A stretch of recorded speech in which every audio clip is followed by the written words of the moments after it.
Well, hello and welcome to my YouTube channel. My name's Jane and I'm a textile artist. I live right in the heart of Scotland, and I run an online membership club called the Studio Club. And every Friday I come on here and I talk about nature or creativity or living your life in a slightly different way. And today is going to be one of those ones where I'm talking about life and in particular about my experiment to simplify my life in 2025. Now, if you've been watching this channel for a while, you have probably heard me speak about this before, because for the last few years I have decided on the winter solstice what aspect of my life I want to work on changing. And I have worked on that for a whole year. And every new moon, I have kind of like revisited it and picked activities and changed focus and things. And this whole kind of way of working is what I do in Bloom, which is a kind of a mentoring kind of course. It's very small numbers. It opens 4 times a year. I will put a link to a kind of sign-up sheet down there if you want to have more information about that. So in 2023, I was feeling a little bit trapped by my business, really. The fact that I work on my own, but I run this online membership and I have a shop and I create things, and I was feeling it was dominating my life. So 2023 I spent concentrating on the idea of freedom, and I did lots and lots of different experiments over the year, and it culminated in me going to Italy for a month this time last year and running the business from there, which was wonderful. And then last year, so 2024, I concentrated on my health, my well-being. Now, I have an autoimmune disease and there's not a lot I can do about that, but I wanted to see what I could do around the edges of that. And there is a whole video about the changes that happened. So then this last winter solstice, which was, just over 6 weeks ago, I decided that I wanted to simplify my life. So for the next 12 months, I am going to be trying lots of different kind of experiments, changes of focus and things to see how I can simplify my life. And I think it's going to be really interesting. And one of the reasons I think it's going to be interesting is that as soon as I said this, I think I said it on here, and certainly I've been talking about it a lot in Bloom and also in the Studio Club. As soon as I'd said, I'm going to simplify my life, and I'm known for being a really messy person, people very kindly were sending me links to their sort of favourite decluttering kind of websites and things. And I did a lot of sort of watching and reading and things, and I decided that actually my idea of simplifying isn't connected to that. These are all wonderful, if that is the kind of simplified lifestyle that you want, they all seem to be really, really great with wonderful advice and so on. But for me, my personality and character and the things that I love just made me shy away from them. So, for example, one of the things that kept coming up was Project 33, that is all about bringing your wardrobe down to under 33 items. And, that seems great. If you've got a shopping habit that is out of control, I think that seems like a really great project. But I know for myself that at the times that I have had, a very minimal wardrobe, they have not been the best times in my life. They have been the times that I was disconnected from my body, where I was really struggling with the idea of being ill, where I just wanted to kind of not take care of myself, not spend money on myself, not spend time on myself. Just, they were not good times. And I know now that the state of my wardrobe, and that I'm sure has more than 33 things in it now. When my wardrobe is happy and joyful and full, I am a happy and joyful person living a full life. So I think that maybe that's the thing. And then I am not a minimalist. I have no wish to be a minimalist. And when I look at minimalist spaces, they make me recoil a little, because what I love in my home is texture and layered things and handmade and old and still life kind of settings. Things. Now, I'm not saying that I wouldn't like it to be tidier, but that's a very different thing from a lot of the decluttering, simplifying kinds of videos and websites and things. They are written by people who love minimalism. So I was going, that looks a bit like a village hall kitchen to me. So, but I'm sure they work for lots and lots of people, just not me. So I think that I'm probably going to be approaching simplifying my life in a very different way. And at the beginning of each month in Bloom, we meet just before the new moon and we journal. And one of the journaling prompts is usually to write about what would be the ideal kind of outcome. So what would be my ideal thing about simplifying? And for me, it's all about making space for creating and focus, or making space for gathering people together to eat, making space so that I can sit and read, all of these kinds of things. It's all about, opening and clearing and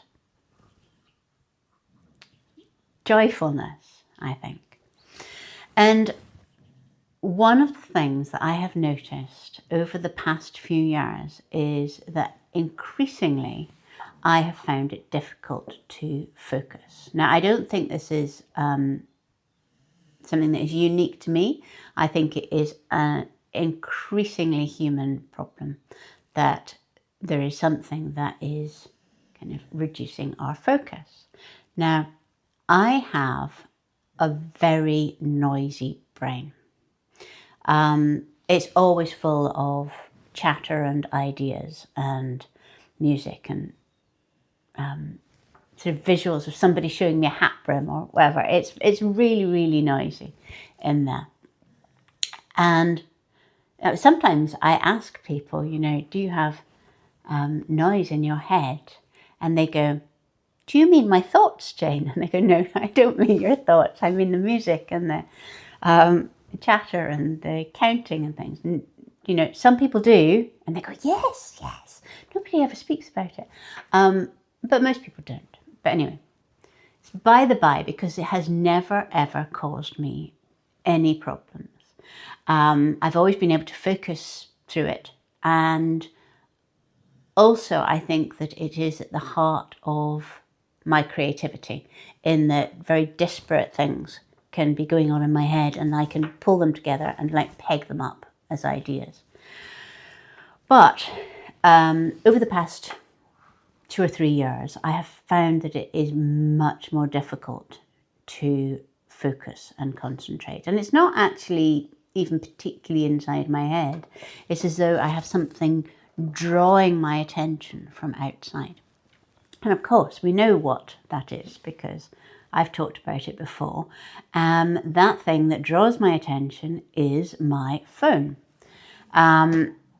Last year, I decided that I would be switching my phone off at weekends, because it was meaning that anything I did at the weekends, I was like taking photos of so that I could share it on social media during the week or even at weekends at the time. And I did that, and it worked well, but it still left me the whole of the working week where I would sit down to do something, and then suddenly I would find that I was scrolling through Instagram. So I decided that this would be the thing that I focus on in this 6 weeks, to try and stop my phone stopping my focus, so that I could have this kind of go back to being able to do things for, to read for an hour without going and checking my phone. I started with an app called Freedom, which is the one that lots of people recommend. And what Freedom does is it allows you to choose which times and which apps, when it's going to be restricted time, when you're going to be able to do it. So lots of people use it to stop them accessing emails, say, out of work hours, or stop them accessing social media during work hours, whatever it is. You set it all up.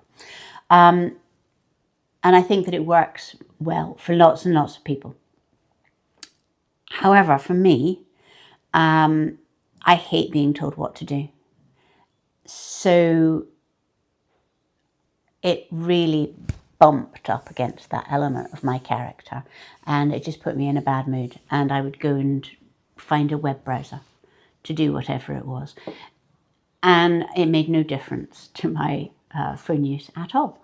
I just circumvented it, and I got in a grumpy mood. So the Freedom app was not for me. But then the next one that I tried has been amazing for my character. So I've tried something called Screen Zen.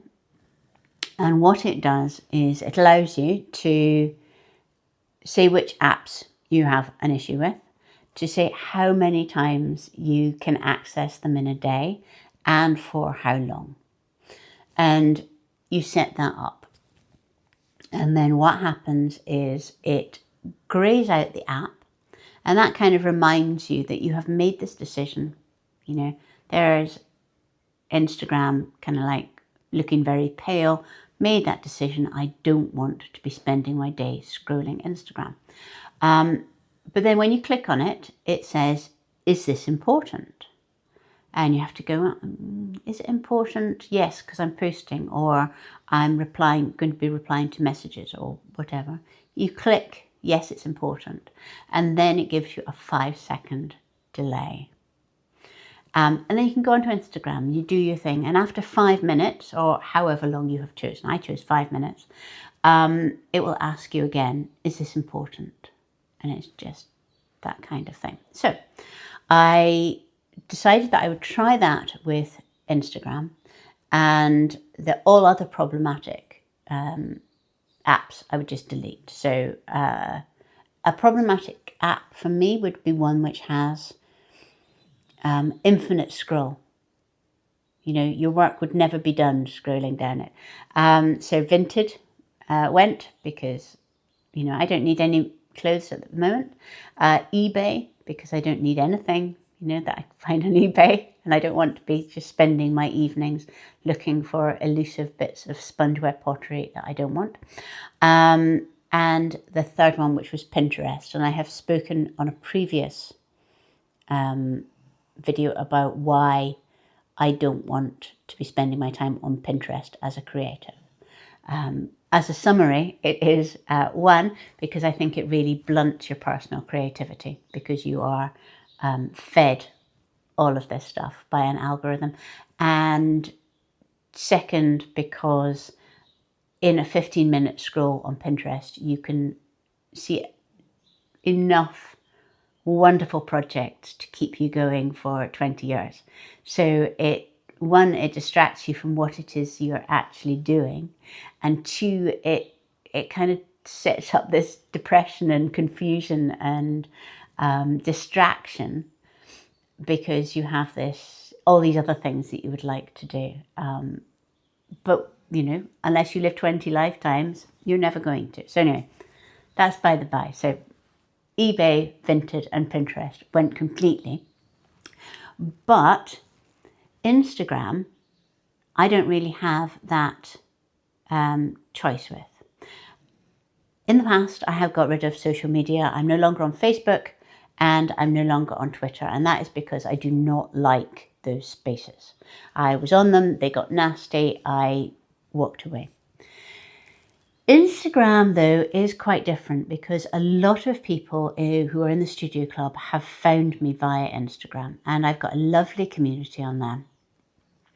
And I do want to keep posting to some extent, particularly on stories.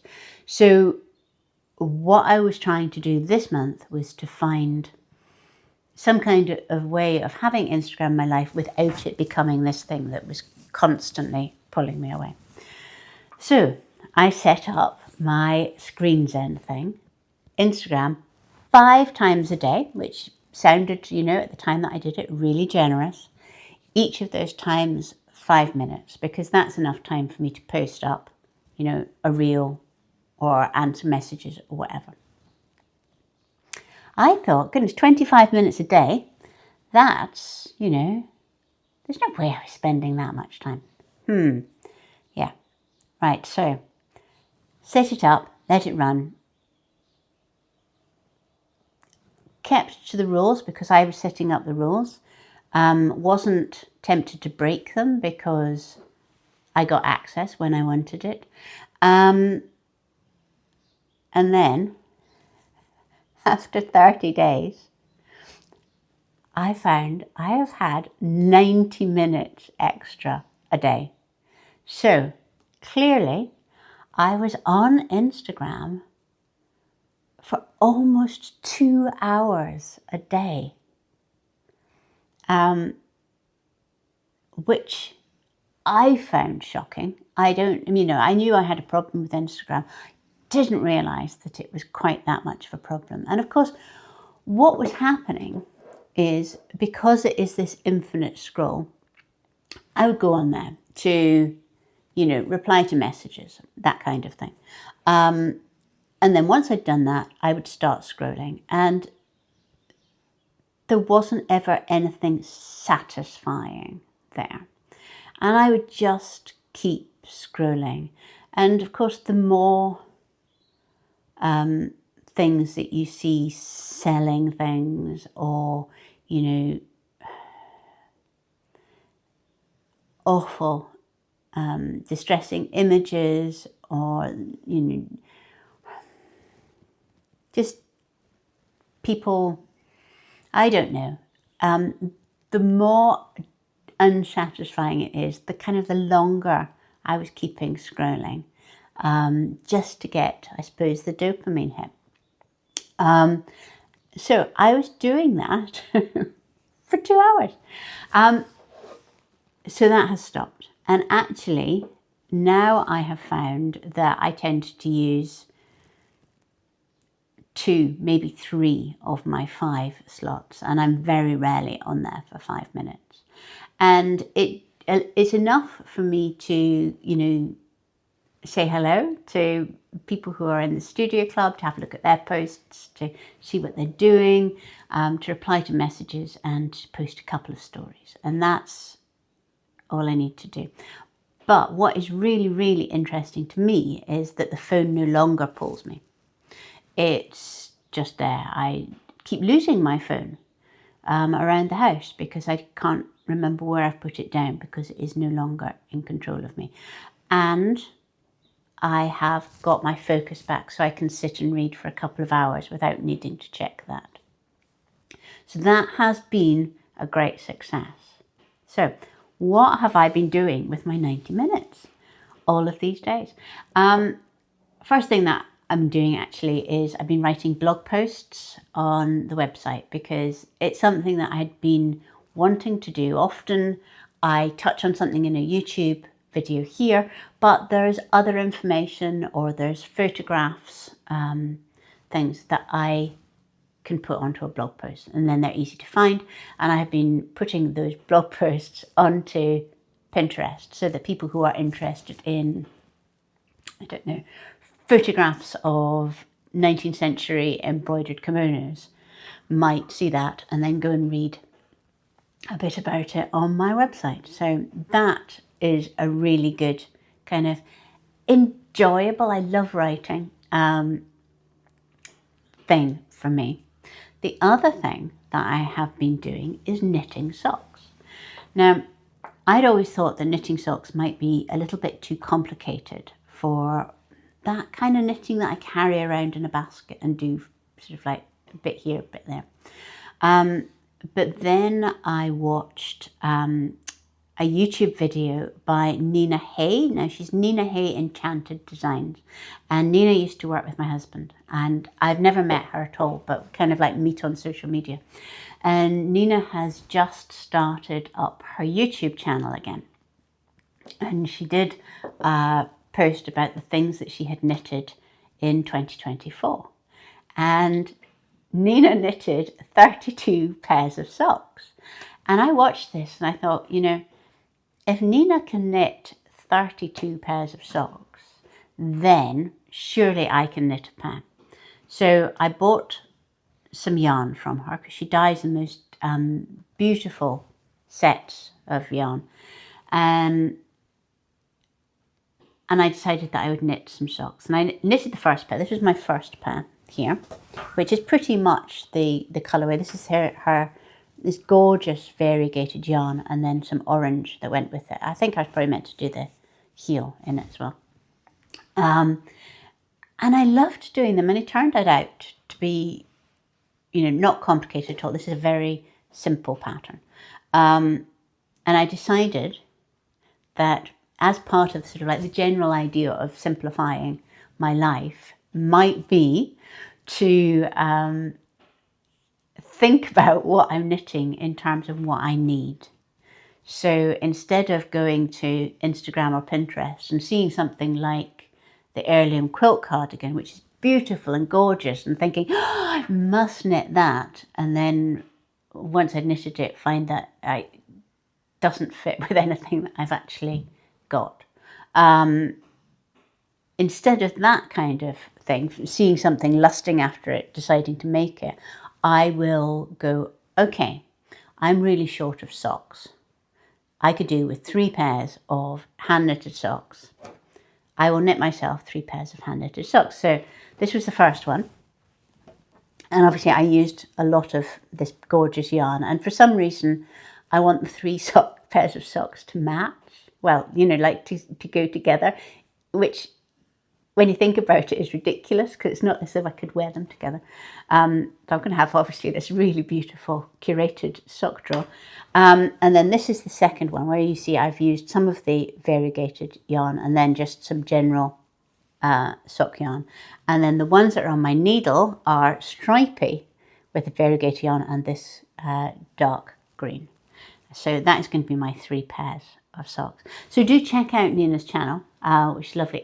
But particularly, I don't think that she's got any yarn left in her Etsy shop at the moment. But she's probably got, oh, go and follow her. go and follow her, because then she'll have proper updates, I'm sure, of her yarn, because it was really beautiful to knit with, and I am so pleased with the outcome.